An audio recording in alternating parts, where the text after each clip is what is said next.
Merci.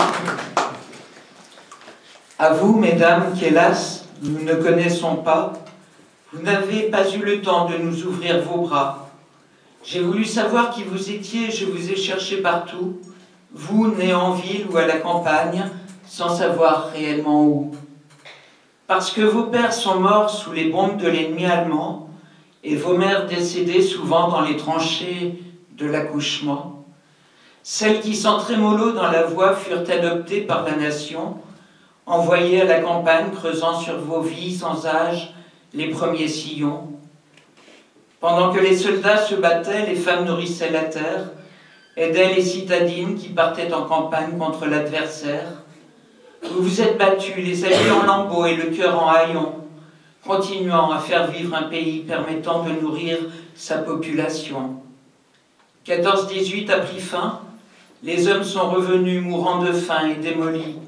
Vous les avez soignés, leur offrant nourriture, boisson, jusqu'à votre lit. Une génération est née, malade, chétive, même au fond des campagnes. La tuberculose les faisait se rencontrer au sanatorium, l'amour pour la gagne. Dans cette jeunesse née après-guerre, en 1920, il y a eu toi, l'orpheline, qui vécut dans les monts d'Auvergne, la campagnarde qui, bien que malade, réussit à faire notre fierté en devenant institutrice, celle qui a manqué à la grande histoire familiale et survécu à l'histoire de la guerre, celle qui fut à 10 ans reconnue pupille de la nation, celle que l'on envoya à la campagne, quittant Paris, celle qui a humé l'essence des grands volcans en fusion, celle qui en serrant des dents se fit violer par la maladie, celle qui fit trembler la mince paroi d'une route longeant le précipice de la vie, celle qui lutta en sana, en dedans comme en dehors, mais dehors c'était la mort, celle qui à 20 ans épousa le père de ses enfants, charmeur passionné,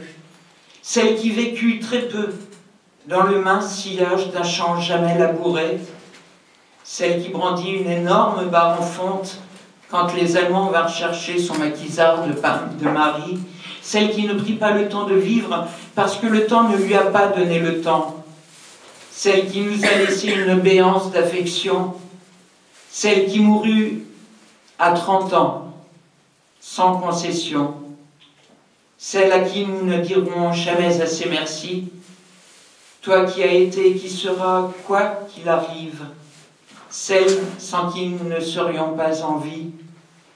Sache que tous les jours qui passent, tu manques à ma mère. Sois sûr que nous t'aimons, tu es notre vraie grand-mère.